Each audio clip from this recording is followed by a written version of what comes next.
अस्सलाम वालेकुम, मैं हूं Shahzeb Khanzada. Supreme court of Pakistan में इख्तलाफात ना सिर्फ खुलकर सामने आ गए हैं बल्कि और बढ़ते चले जा रहे हैं। बेंचेस की तश्कील से लेकर मुकदमात की समाअत और फैसलों की तशरीह तक हर इकदाम पर सवाल उठ रहा है और यह सवाल कोई और नहीं, खुद सुप्रीम कोर्ट के जजेस उठा रहे हैं। खासतौर पर चीफ जस्टिस उमरता बंदियाल के इख्तियारात और उनके इस्तेमाल पर मुसलसल बात हो रही है और आज भी सुप्रीम कोर्ट में एक ड्रामाई सूरत हाल पैदा हुई। जजेस के दरमियान तकसीम और इख्तलाफात की एक और मिसाल सामने आई। पंजाब और खैबर पख्तूनख्वा के इंतखाबात से मुताल्लिक केस सुनने वाला बेंच टूट गया, जिसके बाद आज केस की समाअत ही नहीं हो सकी है। कल जस्टिस काजी फाइज ईसा और जस्टिस अमीनुद्दीन खान ने एक फैसला दिया जिसमें कहा गया है कि जब तक सूमोटो के तरीक़ाकार से मुताल्लिक रूल्स नहीं बन जाते उस वक्त तक आर्टिकल 184(3) के तहत होने वाले तमाम मुकदमात की समाअत मुलतवी की जाए और खुसूसी बेंचेस की तश्कील के लिए भी कवायद बनाए जाएँ। 3 रुकनी बेंच में से ये फैसला जस्टिस काजी फाइज ईसा और जस्टिस अमीनुद्दीन खान ने जारी किया है, जबकि जस्टिस शाहिद वहीद ने इस फैसले से इख्तलाफ किया है। अब इस बेंच में शामिल जस्टिस अमीनुद्दीन उस 5 रुकनी बेंच में भी शामिल थे जो चीफ जस्टिस की सरबराही में पंजाब और खैबर पख्तूनख्वा में इंतखाबात से मुताल्लिक केस की समाअत कर रहा है। कल रात ये फैसला जारी हुआ और आज सुबह जब चीफ जस्टिस की सरबराही में 5 रुकनी बेंच समाअत के लिए आया तो चीफ जस्टिस उमरता बंदियाल ने कहा कि जस्टिस अमीनुद्दीन खान कुछ कहना चाहते हैं और फिर जस्टिस अमीनुद्दीन ने कहा कि गुज़िश्ता रोज़ के फैसले के बाद बेंच कार्रवाई जारी रखना चाहता है, लेकिन मैं जस्टिस काजी फाइज ईसा के फैसले के तनाजुर में केस सुनने से मुआज़रत करता हूँ। इसके फ़ौरन बाद किसी कार्रवाई के बगैर 5 रुकनी बेंच उठकर चला गया। इसके बाद शाम 4 बजे तक ना तो बेंच केस सुनने के लिए आया और ना ही इस हवाले से कोई हुक्म जारी किया गया। फिर कयास आराइयाँ होने लगी कि शायद चीफ जस्टिस बार काउंसिल्स और हुकूमत का देरीना मुतालबा मानते हुए फुल कोर्ट तश्कील देने जा रहे हैं ताकि तमाम जजेस की मौजूदगी में जो भी फैसला आएगा इससे अदलिया का अपना तनाज़ा भी ख़त्म हो जाएगा और आईनी बहरान भी हल हो जाएगा। मगर फिर 4 बजे के करीब अदालती अमले ने आकर बताया कि कल सुबह 11:30 बजे यही बेंच केस सुनेगा, लेकिन जस्टिस अमीनुद्दीन खान इसका हिस्सा नहीं होंगे। यानी चीफ जस्टिस की सरबराही में जस्टिस एजाजुल अहसन, जस्टिस मुनीब अख्तर और जस्टिस जमाल मंदूखेल ही समाअत करेंगे। लेकिन अहम बात यह है कि आज जो कुछ हुआ इसका कोई हुक्मनामा सामने नहीं आया है। ना तो जस्टिस अमीनुद्दीन खान के बेंच से अलग होने की तहरीरी वजूहात सामने आई हैं और ना ही चीफ जस्टिस का बेंच के टूटने और मजीद समाअत कैसे होगी इससे मुताल्लिक कोई तहरीरी हुक्मनामा सामने आया है। यानी ना हुक्मनामा सामने आया है और ना ही फुल कोर्ट बना है। हालांकि इमरान खान भी आज फुल कोर्ट पर राजी नजर आ रहे थे और इस पूरी सूरत हाल पर इमरान खान ने 3 ट्वीट्स में लिखा है कि 5 रुकनी बेंच हो या फुल कोर्ट हो, हमें इससे कोई फ़र्क नहीं पड़ता, क्योंकि हम सिर्फ ये जानना चाहते हैं कि इंतखाबात आइन में फराहम करदा मुद्दत यानी 90 रोज़ के दौरान हो रहे हैं या नहीं हो रहे हैं। मैंने अपनी 2 असेंबलियाँ तहलील करने से कबल अपने चोटी के आइनी माहिरीन से मुशावरत की और उन सब की मुत्तफ़िक़ा राय थी कि इंतखाबात के 90 दिन में इनेकाद के हवाले से मुतल्लिका आइन शिक को फलांगना मुमकिन नहीं है।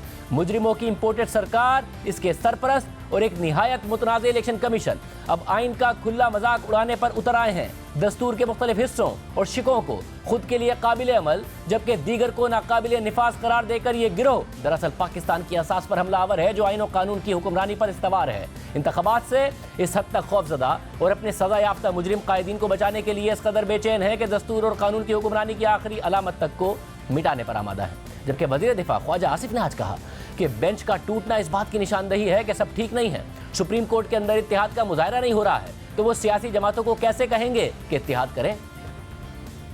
बेंच का टूटना है या जो 4-3 और 3-2 की जो क्राइसिस चल रही है इस बात की निशानदेही कर रही है कि ऑल इज़ नॉट वेल। सियासत इस वक्त जिन हालात पे जिस नैज पे पहुंच चुकी हुई है, मेरा ख्याल है कि सुप्रीम कोर्ट को अपने आप को उससे महफूज रखना चाहिए। यहाँ पे अंदर इत्तेहाद का मुजाहरा नहीं हो रहा तो वो सियासी जमातों को किस तरह कहेंगे जी आप इत्तेहाद का मुजाहरा करें। सियासत जो है सियासतदानों के तक रहने दें। खुदारा सियासत जो है वो ऐसे अदारों में ना दाखिल होने दें जिन अदारों के हाथ में तराजू है।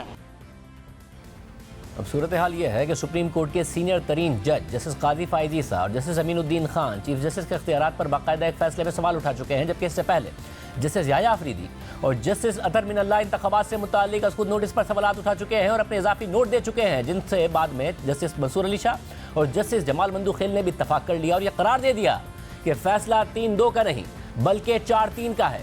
इसके बाद कल की समाअत में जस्टिस जमाल मंदूखेल बार बार ये मौक़िफ़ दोहराते भी रहे और खुली अदालत में पूछते रहे कि 1 मार्च का ऑर्डर ऑफ द कोर्ट कहाँ है। यानी सुप्रीम कोर्ट के 6 जजेस तहरीरी फैसलों में खुद नोटिस और चीफ जस्टिस के इख्तियारात पर सवालात उठा चुके हैं। अंदरूनी तकसीम और इख्तिलाफात में इजाफा हो रहा है। एक तरफ सुप्रीम कोर्ट में यह सूरत हाल है और ऐसे में हुकूमत भी अदलिया के हवाले से मुतहरिक हो गई है। 2 दिन पहले वज़ीर आज़म ने कौमी असम्बली से खिताब करते हुए इन मामलात पर कानून साजी की बात की।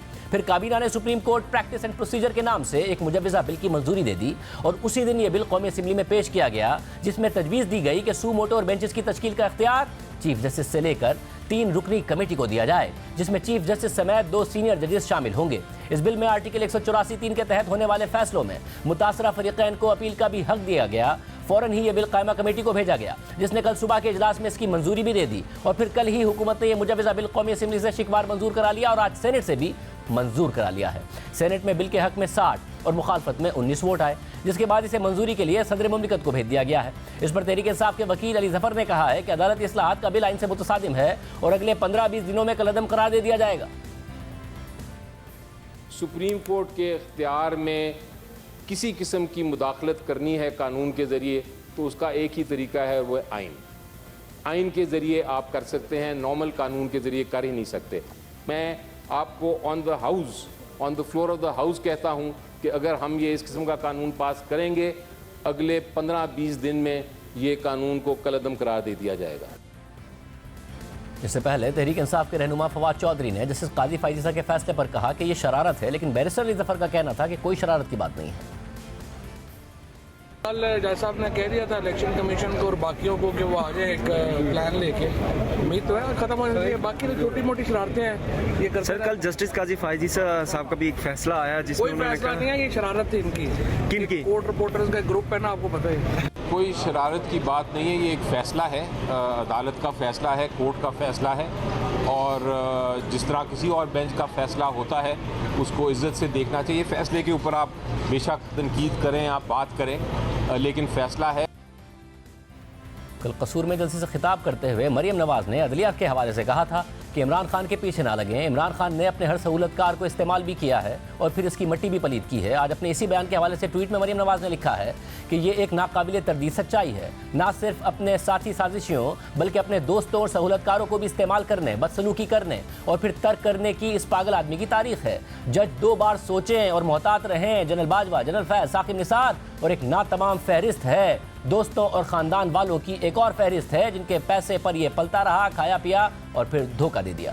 एक तरफ ये सियासी बयानबाजी जारी है और दूसरी तरफ इमरान खान को अदालतों से रिलीफ मिलने का सिलसिला जारी है। एक केस जो काबिल समात होने के मरहले से गुजरकर फर्द जुर्म आयद होने के मरहले पर पहुंच गया था।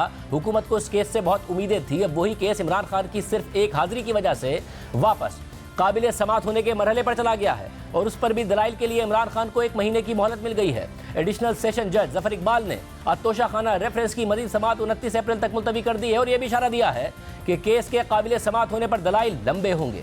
जबकि दूसरी तरफ जज को धमकी देने के केस में भी इमरान खान को दोबारा रिलीफ मिल गया है। गुज़िश्ता रोज इमरान खान के जो नाकाबिल जमानत वारंट गिरफ्तारी जारी हुए थे, आज सेशन अदालत ने वो कल तक के लिए मुअत्तल कर दिए हैं। और सिर्फ यही नहीं, बिलाखिर मुतअद्दिद समातों और फरीकैन के दलाइल मुकम्मल होने के बाद आज इस्लामाबाद हाई कोर्ट ने यह फैसला महफूज कर लिया है कि टीरियन वाइट से मुताल्लिक केस में इमरान खान की नाअहली का मामला काबिल समात है या नहीं है।